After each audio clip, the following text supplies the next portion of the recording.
Hello everyone, welcome to our YouTube channel. हमारा आज का सेशन अगेन कोरिलेशन से रिलेटेड है और आज हम लोग कोएफिशिएंट ऑफ कोरिलेशन के लास्ट मेथड पे डिस्कशन करने वाले हैं, जो कि है coefficient of concurrent deviation method. अब सारे मेथड्स हमने डिटेल में डिस्कस कर लिए हैं विथ एग्जांपल्स और हर एक टॉपिक पे क्लास हमने अलग अलग अपलोड की है सो दैट आपको किसी भी टॉपिक में कोई प्रॉब्लम ना हो। एंड हमने कोरिलेशन के लिए एक प्लेलिस्ट बना दी है जहां आप जा करके जिस प्लेलिस्ट के थ्रू आप सारी क्लासेस कवर कर सकते हो रिलेटेड टू कोरिलेशन। अब आज हमारा कोएफिशिएंट ऑफ कोरिलेशन के जितने भी मेथड्स हैं सब पे डिस्कशन ओवर हो जाएगा।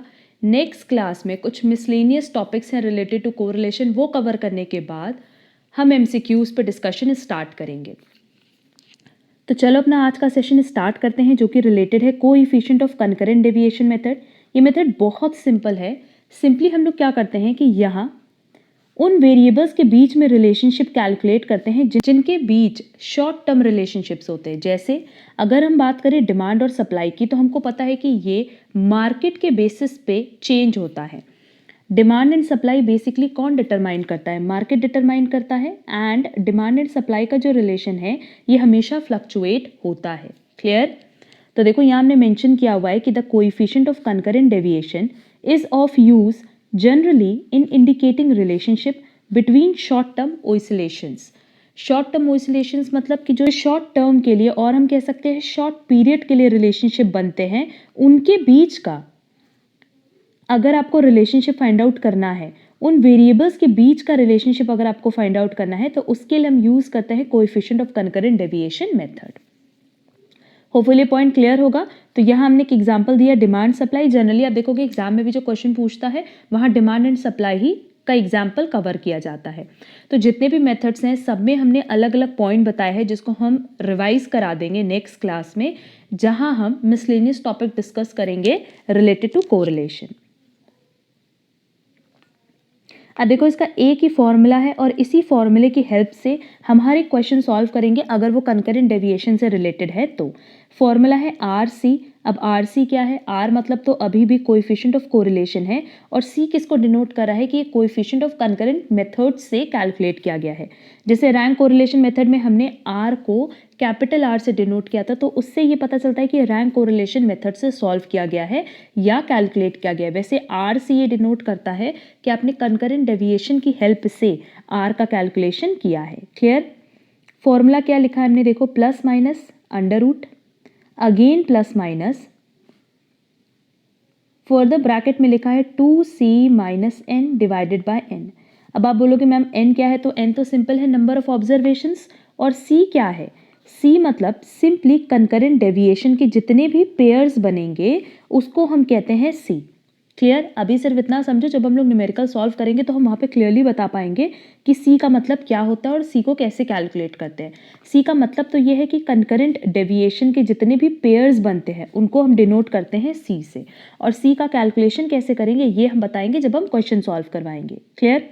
बट देखो यहाँ एक पॉइंट कि ये प्लस माइनस और ये प्लस माइनस क्यों है? क्योंकि हम सबको पता है कि अंडर रूट में अगर कोई वैल्यू माइनस आई है तो क्या ये अंडर रूट आप सॉल्व कर सकते हो? नहीं। क्लियर? तो इस केस में लेट से मेरे पास अंडर रूट में जो वैल्यू आई वो माइनस आई, तो हम क्या करेंगे कि इस माइनस यहाँ पे भी माइनस रखेंगे और यहाँ पे भी माइनस रखेंगे। अब लेट से जब हमने क्वेश्चन सॉल्व किया तो हमारे पास अंडर रूट में जो डिनोमिनेटर है उसमें वैल्यू आ रही है -9 डिवाइडेड बाय 10 लेट से। ठीक? क्लियर? तो अब अंडर रूट को सॉल्व करने के लिए यहाँ भी माइनस रखेंगे, यहाँ भी माइनस रखेंगे। क्यों? क्योंकि अभी हमने बताया कि अंडर रूट अगर माइनस में है तो क्या आप अंडर रूट सॉल्व कर सकते हो? नहीं। तो ये एक माइनस साइन लगाने से क्या होगा? ये माइनस माइनस प्लस हो जाएगा। बहुत ही ईजिली हम इस अंडर रूट को सॉल्व कर पाएंगे। एंड क्योंकि हमें पता है कि ये वैल्यू माइनस में ही आनी चाहिए तो हमने माइनस का साइन बाहर ऑलरेडी लगा दिया है। इसीलिए देखो अंडर रूट में यहाँ प्लस माइनस है कि अगर ये वैल्यू प्लस है तो ये भी प्लस होगा, ये भी प्लस होगा, और अगर ये वैल्यू माइनस है तो ये भी माइनस होगा, ये भी माइनस होगा। और ये माइनस साइन लेने का रीजन सिर्फ इतना है सो दैट आप अंडर रूट को प्रॉपरली सॉल्व कर पाओ। होपफुली ये पॉइंट सबको क्लियर होगा।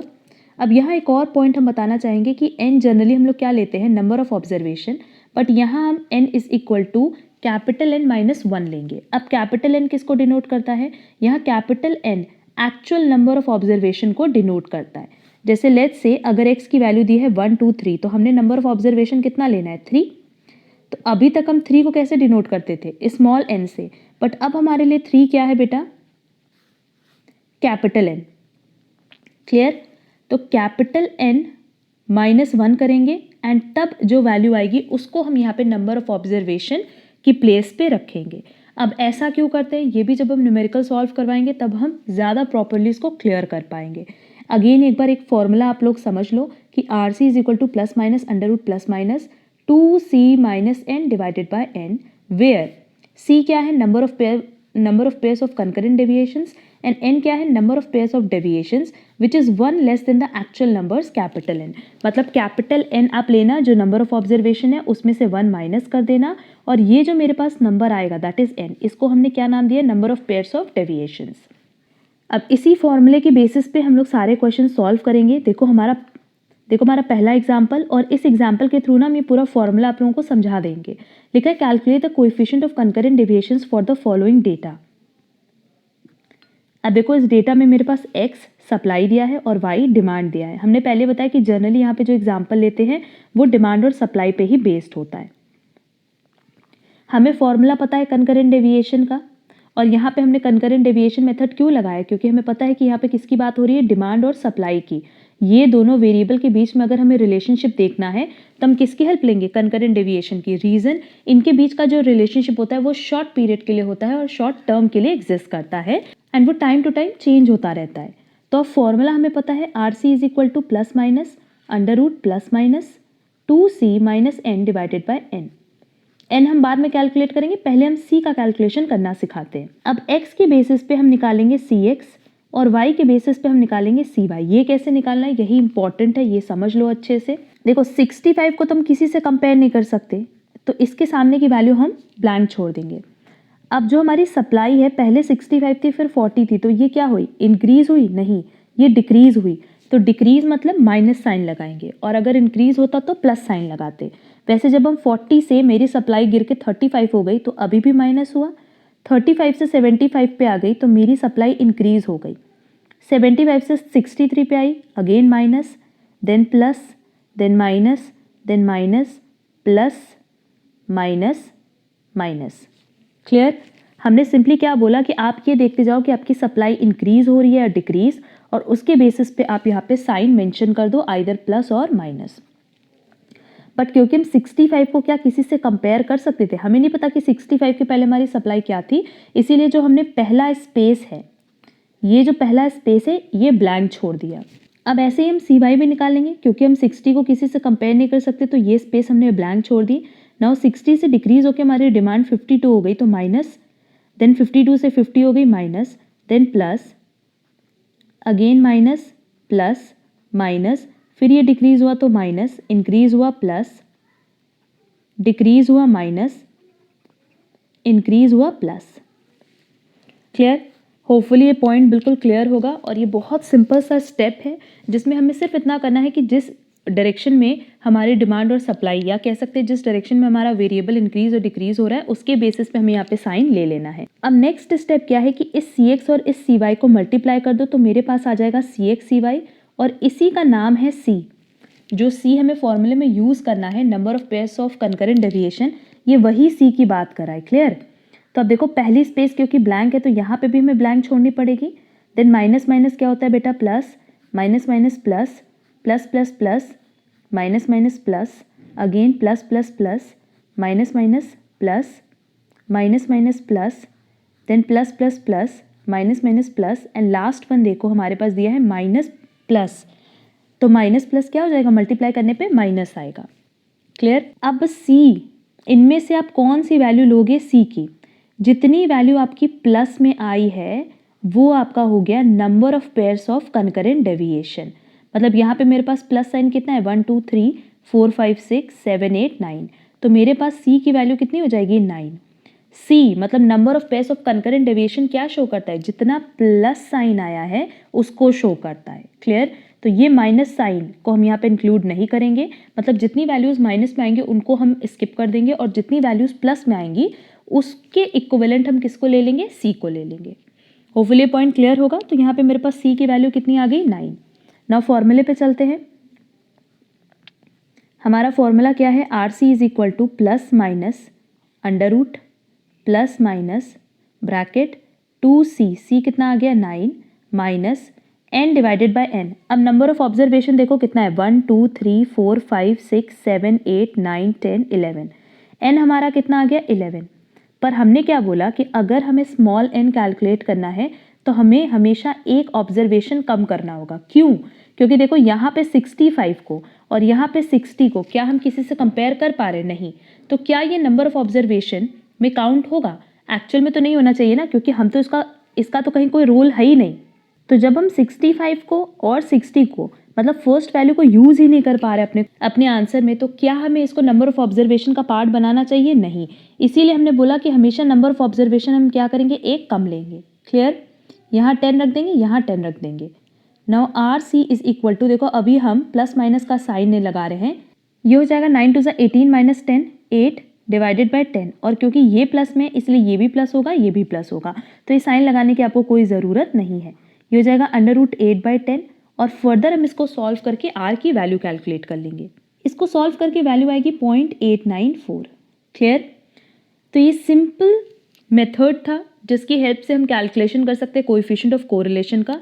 और यहाँ पे सिंपली आप ये बस ध्यान रखना कि किस किस के बीच का रिलेशनशिप पूछ रहा है, मतलब दोनों वेरिएबल्स के बीच का जो रिलेशनशिप पूछ रहा है, क्या वो शॉर्ट टर्म या शॉर्ट पीरियड के लिए है? अगर है तो वहाँ हम कौन सा मेथड अप्लाई करेंगे? Concurrent deviation method. अब सेम पैटर्न पे हम लोग दूसरा क्वेश्चन सॉल्व कर लेते हैं।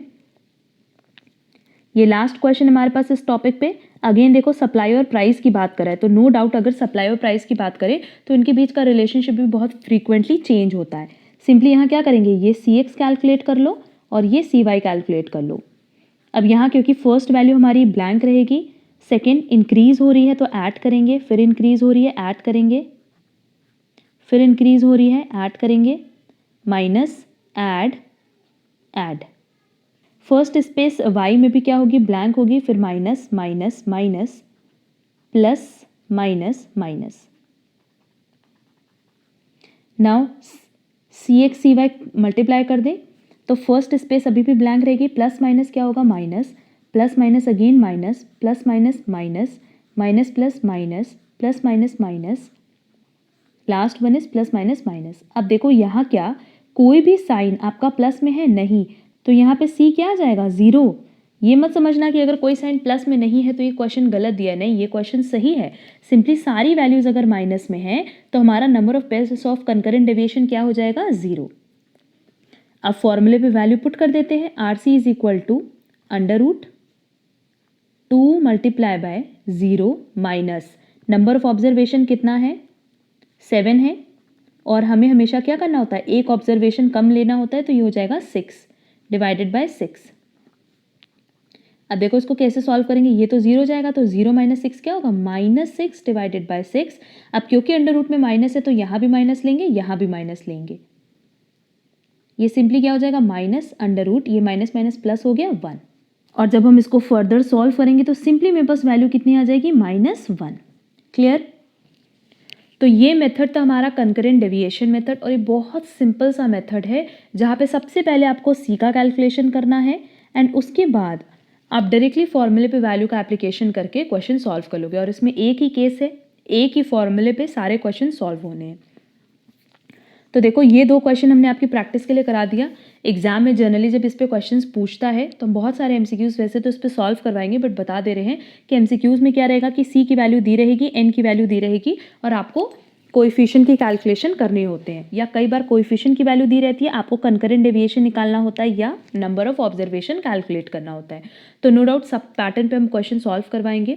यहाँ लेंदी क्वेश्चंस लेने के रीज़न ये होते हैं कि आपको पूरा का पूरा उसका पैटर्न समझ में आ पाए, पूरा एप्लीकेशन समझ में आ पाए फॉर्मूले का। ये हमारा लास्ट मेथड था related to coefficient of correlation. जितने भी मेथड्स हमने बताए थे वो सारे हमने डिटेल में डिस्कस कर लिए हैं। अगर आपको किसी भी मेथड में कोई प्रॉब्लम हो तो आप कमेंट बॉक्स में कमेंट करके पूछ सकते हो, और साथ ही साथ आप हमसे टेलीग्राम पे भी कनेक्ट कर सकते हैं। हमने टेलीग्राम की लिंक डिस्क्रिप्शन बॉक्स में दे रखी है।